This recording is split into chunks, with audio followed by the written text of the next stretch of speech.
As he fades to black, he sees a second figure popping up from the floor, slamming a fist into the sludgy mass as it explodes into a curtain of liquid in front of him.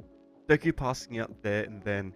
He wakes up about 5 minutes later in his head, not even hurting anymore, seeing a man standing over him, a weak-looking, scrawny man holding two weird bottles. Deku looks at him and asks what's happening. All Might in his weak form signs and plays and helps Deku up. He thought he died. Deku asks what happened to the villain. All Might plays dumb before asking what his quirk was, low-key interested. Having seen him use it against the sludge villain, Deku sighs and explains it, his force and how he's having trouble with it currently. All Might gives him words of encouragement, telling him how much potential he has, which, although it doesn't mean much, it's not, All Might, like its buff form. It still motivates Deku to keep moving. Deku thanks the man and walks back home, feeling kinda strange. He felt weirdly good, even after everything that happened. Lighter than before. It was strange. He got back inside and sat with Inko, telling her what happened and what the man said. She's proud of him, sitting down and telling him and helping him figure out his next path for the 10 months, finding Dagobah Beach, which Deku thinks is perfect. The next day, Inko drops him there before she goes to work. Deku seeing the state of it would stretch before beginning to clear it up. The first day, he doesn't go too far, but he would still manage to carve out a small section where he could start using his quirk more effectively. This continues for about a week straight, Deku focusing on just clearing the beach, physically first. Deku manages to get a decent section cleared out before finally deciding to use his quirk. He wanted to practice the punch he was practicing before. Maybe it could help him with clearing the beach. He activates his quirk, a bulky, almost bubble-like field appearing on Deku's whole body instead of just his arm. What the?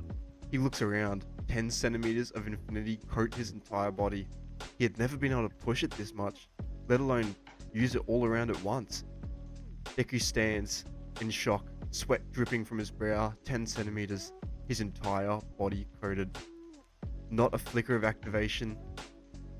It was constant coverage.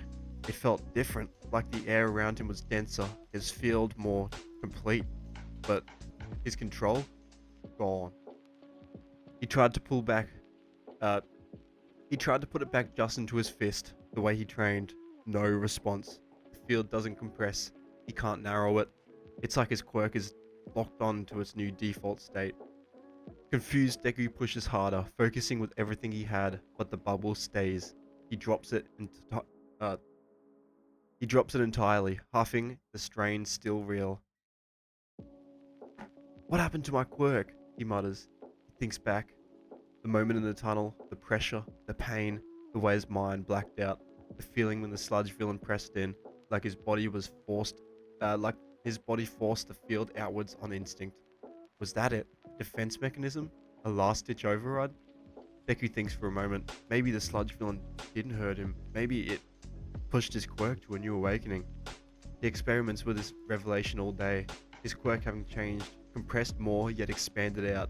He can now coat his entire body for minutes without strain, using his quirk freely in movement.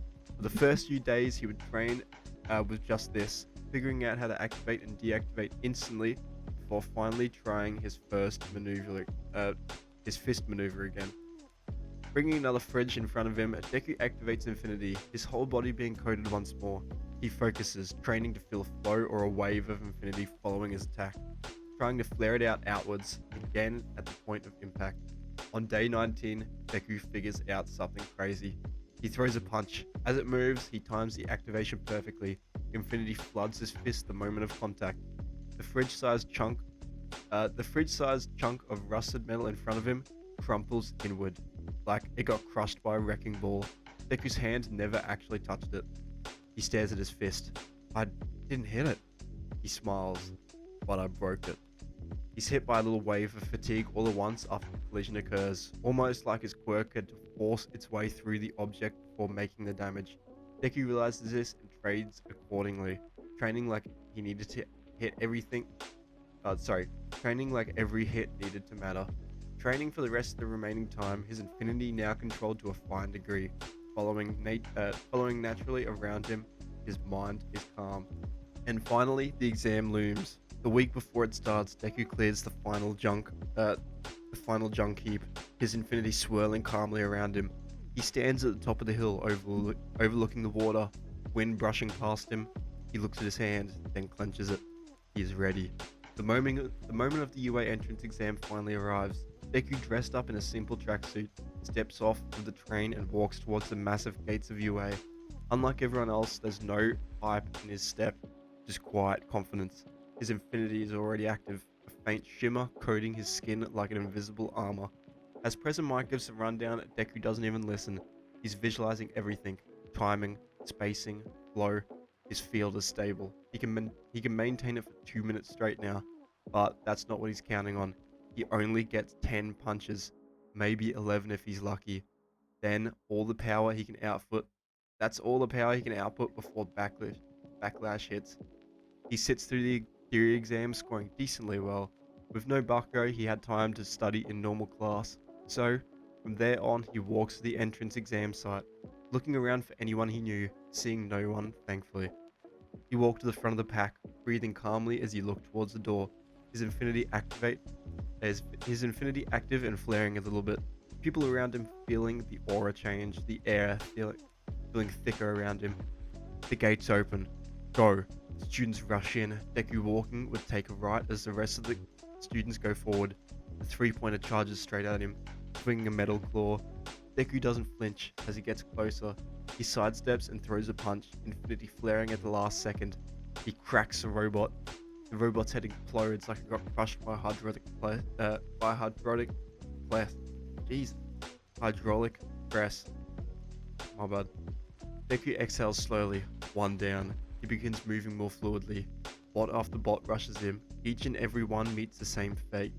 A precision strike. No wasted movement, no wasted energy. His punches don't even break the robots. They shatter them from the inside. In the observation room, teachers are watching closely. That boy's not using brute strength, Cementos mutters. Aizawa narrows his eyes. He's applying space distortion. Controlled, timed, efficient. Within minutes, Deku racks up a solid 40 points. He's pacing himself, saving stamina, but then the ground begins to shake. Deku, looking at the street, would see people panicking, running towards him as the robot loomed overhead. Deku recognized it. The zero-pointer. There's no point. He turns and begins to run, but then he hears it. A scream.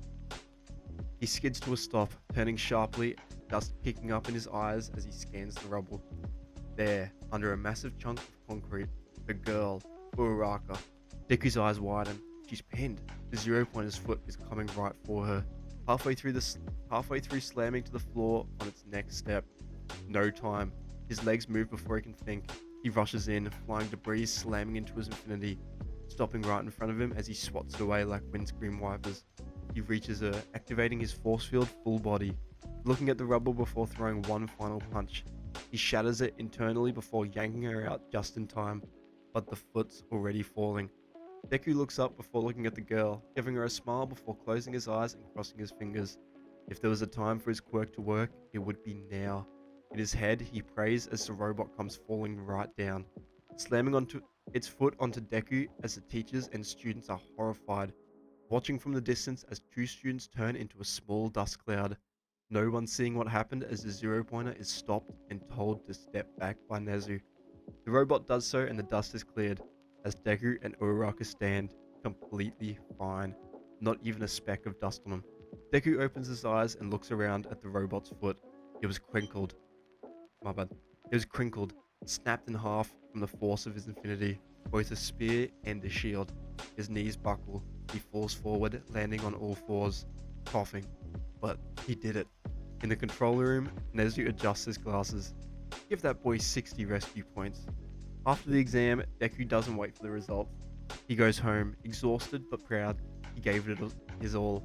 10 days later, a letter arrives, Inko handing it to him, barely containing her excitement. They both sit in the dark room as he opens it, the hologram lighting up. It's All Might, in his hero form. But both of them start freaking out. Young Midoriya, congratulations. Not only did you place in the top 10 in combat points, your rescue point total set a new record. I'd like to personally welcome you to UA. You not only passed, you're the #1 student. Deku stares at the screen, then down at his hand as he clenches it. He's in.